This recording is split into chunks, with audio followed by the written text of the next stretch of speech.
Hey everyone, अगर अभी आप लोगों ने इस वीडियो का पार्ट 1 नहीं देखा है तो पहले पार्ट 1 देख लीजिए। फिर अब पार्ट 2 शुरू होता है जिसमें अंजलि कहती है कि मैंने आंसू के बारे में सुना है, वो काफ़ी अच्छी जगह है। और ओहारा के डैड बताते हैं कि जब मैं जवान हुआ करता था तो अपनी फैमिली के साथ शाम को वहाँ खेतों में घूमा करता था। ओहारा उस टाइम मेंढक पकड़ने में बहुत ही माहिर था, वो मिनटों में कई मेंढक पकड़ लेता था।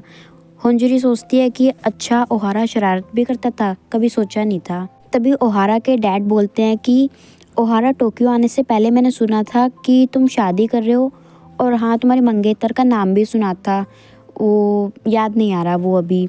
तभी ओहारा कहता है कि डैड, मैं इस वीकेंड आसो आ रहा हूँ, वहाँ बैठकर आराम से बात करेंगे। फिर ओहारा के डैड वहाँ से चले जाते हैं।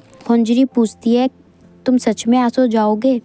तो ओहारा कहता है कि हाँ, वहाँ जाके उन्हें आराम से समझा दूंगा और साथ में और भी बातें करनी है। फिर अगले दिन ओहारा की बॉस उसे अटेंडेंट का काम देती है। वो बताती है लीशबोर की राजकुमारी अपने टूर के लास्ट दिन जापान घूमने आ रही है गुप्त तरीके से, और ये हमारी टीम को मौका मिला है उनको टूर कराने का। ओहारा पूछता है पर मैं ही क्यों ये काम करूँ, जिस पे उसकी बॉस बताती है क्योंकि लीशबोर को लड़कों के साथ घूमना पसंद है और बाकी लड़कों की नीयत उसे देख के फिसल सकती है क्योंकि वो बहुत सुंदर है। पर तुम्हारी तो शादी होने वाली है, इसलिए मुझे पता है तुम ऐसी छिछोरी हरकत बिल्कुल भी नहीं करोगे। लीशबोर एक बहुत ही मशहूर जगह है, तो अब हमारी कंपनी की इज्जत तुम्हारे हाथों में है। फिर पूरे ऑफिस में सभी लोग ये बातें करने लग जाते हैं कि ओहारा तो बहुत शर्मीला लड़का है और वो अटेंडेंट का काम भी नहीं करता, वो ये सब कैसे करेगा, और बॉस ने उसे ही क्यों चुना सिर्फ। और इधर ओहारा राजकुमारी की सारी डिटेल निकालने में लग जाता है। वो सोचता है कि मुझे मेरे घर भी जाना था, पता नहीं कामा का क्या होगा। फिर अगले दिन ओहारा वहाँ पे जाता है जहाँ पे राजकुमारी आई हुई थी। राजकुमारी अपना नाम बताती है, क्लोडिया वॉन लीशबॉल। फिर क्लोडिया ओहारा से बात करने की कोशिश करती है पर उसको हिंदी नहीं आती थी। तो ओहारा कहता है, princess, I am Tokoya Ohara from JTC, I am honour of serve you to guide today. फिर दोनों घूमने जाते हैं। ओहारा पूछता है, क्या आपने आज के लिए कुछ प्लान किया है? तो क्लोडिया कहती है कि मैं ऐसी जगह घूमना चाहती हूँ जिसे मैंने पहले कभी ना देखा हो। फिर दोनों बहुत सारी जगह घूमते हैं, बहुत सारे गेम्स खेलते हैं, और ओहारा क्लोडिया के लिए एक स्कूल यूनिफॉर्म भी लाता है जिसे पहन के वो बहुत ज़्यादा खुश हो जाती है। फिर क्लोडिया ओहारा से उसके घर जाने के लिए कहती है। तभी अंजलि भी उसके फ्लैट में आ जाती है कुछ देने के लिए उसे। वो सोचती है पता नहीं ओहारा वापस भी आया होगा या नहीं। तभी अंजलि को ओहारा के रूम से कुछ आवाज़ आती है तो वो विंडो से छुप के देखने लग जाती है। तभी क्लोडिया उसे देख लेती है और फिर जब ओहारा चेक करता है तो उसे वहाँ कोई नहीं दिख जाता क्योंकि अंजलि नीचे छुप गई थी। फिर अंजलि चुपचाप वहाँ से जाने लगती है, पर अब उसके मन में बहुत सारे डाउट्स थे कि राजकुमारी यहाँ क्या कर रही है। ओहारा मुझे बता भी तो सकता था वो क्या बातें कर रहे होंगे। फिर क्लोडिया ओहारा से पूछती है कि इस रूम में क्या है। तभी फिर वो दरवाज़ा खोलती है और तभी अचानक से कामा अंदर से निकल के क्लोडिया के ऊपर झपट्टा मार देता है और वो और ओहारा दोनों गिर जाते हैं। तभी एकदम से अंजलि भी वहाँ पे आ जाती है और ओहारा से कहती है कि तुम्हें तो लोगों से घुलने मिलने में बहुत दिक्कत होती थी, पर यहाँ देखकर तो ऐसा नहीं लग रहा, और एक अनजान लड़की को तुम अपने रूम पे क्यों लाए हो। पर क्लोडिया अंजलि को देख के खुश हो जाती है, पर क्लोडिया भी अंजलि से मिलना चाहती थी। तुम दोनों बहुत ही प्यारे कपल हो, मैं भी सोचती हूँ कि लीशबॉल परिवार से अलग हो जाऊँ।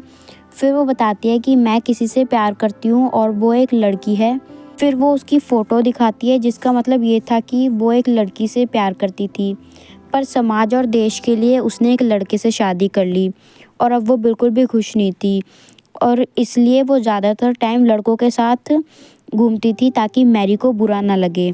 और सब लोग ऐसा सोचते हैं कि मुझे लड़कों के साथ पार्टी करना पसंद है। उसके बाद क्लोडिया वहाँ से चली जाती है। ये कहती है कि आज का दिन बहुत ही अच्छा था और मैं आज का दिन कभी नहीं भूलूंगी। उसके बाद अंजलि आज की हरकत के लिए माफ़ी मांगती है। ओहारा कहता है कि हाँ, तुम किसी काम से आई थी ना। अंजलि उसे गिफ्ट देती है जो वो लेकर आई थी, जिसमें एक मेंढक जैसी शेप का पत्थर था। अब उसे ये देने के बाद बहुत ही ज़्यादा शर्म आ रही थी। फिर वो अपने घर जाने लगती है। ओहारा सोचता है कि कभी कभी अंजलि इंसान इतनी प्यारी हरकतें करती है, मन करता है कि सच में शादी कर लूँ। अगले दिन ओहारा अंजलि के दिए पत्थर के बारे में ही सोचता है कि वो कितनी प्यारी है। फिर जब वो ऑफिस जाता है तो गोंडा उससे कहता है कि तुम इस वीकेंड अपनी फैमिली से मिलने जा रहे हो ना। और सब लोग इस बारे में बात करने लगते हैं कि फैमिली से मिलना, अपने पार्टनर को मिलवाना ये सबसे हार्ड काम होता है। पर ओहारा ये सोचता है कि गोंडा को ये सब किसने बता दिया। फिर ओहारा कहता है कि मैं बस किसी काम से जा रहा हूँ, वहाँ कोई ख़ास बात नहीं है। अभी होंजरी के पास से कॉल आती है जिसमें कोई बोलता है कि ओहारा अपनी फैमिली से मिलने जा रहा है, तो तुम भी जाओगी क्योंकि तुम उसकी पार्टनर हो। ये वही था जिसने पहले ओहारा को धमकी वाला कॉल किया था। उसके बाद ओहारा अपने पेट कामा को एक कैट हाउस में छोड़ आता है और सोचने लगता है कि उस व्यक्ति ने होंजरी को कॉल किया, अब वो कोई हमारे ऑफिस का ही मेंबर है और मैं जब अपने घर जाऊंगा तो अपने पेरेंट्स को क्या बोलूँगा। इसके बाद ओहारा अपनी और होंजरी दोनों की टिकट्स कराता है आसो के लिए और होंजरी भी अपना सामान पैक कर लेती है और दोनों आसो के लिए फ़्लाइट लेते हैं। ओहारा होंजरी को देख के सोचता है कि हम सिर्फ अपने परिवार को सच बताने जा रहे हैं, पर इसे देख के ऐसा लग रहा है कि ये सच में अपने सास ससुर से मिलने जा रही है। दोनों बातें करते हैं और होंजरी अपने बचपन के बारे में बताती है। हमारे डैड हमारे साथ नहीं रहते थे और मेरी मॉम हमेशा बिजनेस के काम के लिए अलग अलग जगह जाती रहती थी, तो जिससे मैं घर में ज़्यादातर अकेली रहती थी। अपना पूरा वक्त मैप्स को देखते हुए बिताती थी। ओहारा कहता है तुम अभी भी यही करती हो। वो लोग जैसे ही एयरपोर्ट से बाहर आते हैं तुरंत ओहारा की दादी दिख जाती है। वो उनसे लिफ्ट लेने के लिए पूछती है कि ये लड़की कौन है। तो होंजरी अपना इंट्रोडक्शन देती है और बताती है कि वो ऑफिस में ओहारा के साथ काम करती है। पर उसकी दादी कहती है अच्छा तुम इसी लड़की से शादी कर रहे हो, टाको ने बताया था। टाको यानी ओहारा के फादर। तभी होंजरी सच बोल देती है कि ये सब झूठ है, हम बस एक नाटक कर रहे हैं। उसके बाद ओहारा और होंजरी दादी के काम में थोड़ी हेल्प करते हैं। धूप में काम करने की वजह से होंजरी बेहोश हो जाती है। दादी फटाफट ओहारा को आवाज़ देती है। ओहारा भागकर आता है और होंजरी को उठाता है ले जाने के लिए, पर तभी अचानक से उसकी कमर में लचक आ जाती है क्योंकि होंजरी बहुत ही भारी लग रही थी उसे।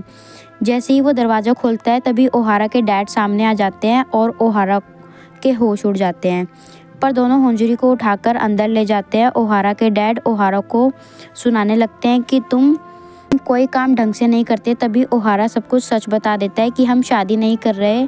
उसके डैड कहते हैं तुम किसी काम के नहीं हो, बचपन में भी ऐसे ही थे। ये वही लड़की है ना जिसे मैं टोक्यो में मिला था। जब डॉक्टर आते हैं तो वो चेक करके बताते हैं कि ये गर्मी की वजह से बेहोश नहीं हुई है, ये थक गई है बहुत ज़्यादा, इस वजह से बेहोश हो गई है, तो इसे अभी रेस्ट करने देना चाहिए। फिर रात को ओहारा अपनी पूरी फैमिली को सब कुछ सच बता देता है। उसकी फैमिली भी इस बात को समझ जाती है, पर ओहारा के डैड उससे थोड़ा नाराज़ रहते हैं। फिर वो देखता है कि दादी ने उसका बिस्तर भी होंजरी के बगल में ही लगा दिया था। वो सोचता है कि दादी आपने ये क्या किया, मैं यहाँ बिल्कुल भी नहीं सो सकता। फिर ओहारा चुपचाप वहाँ से अपना बिस्तर हटाने लग जाता है। तभी होंजरी उठ जाती है और उससे पूछती है क्या मैं पूरे दिन सो रही थी।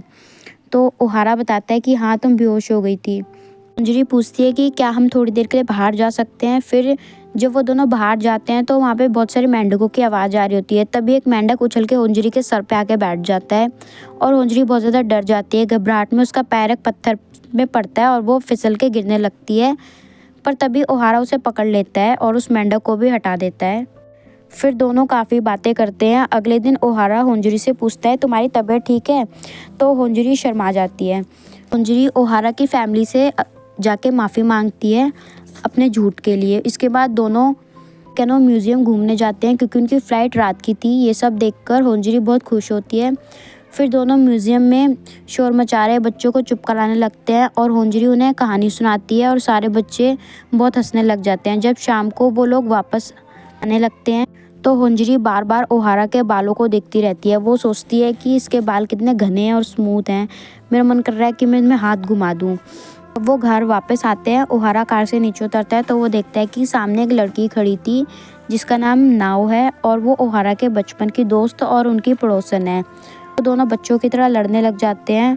फिर ओहारा नाओ को होंजरी से मिलाता है। नाओ और ये पार्ट यहीं पे ख़त्म हो जाता है। इसके आगे की स्टोरी देखने के लिए मेरे चैनल को सब्सक्राइब कर ले। Thank you.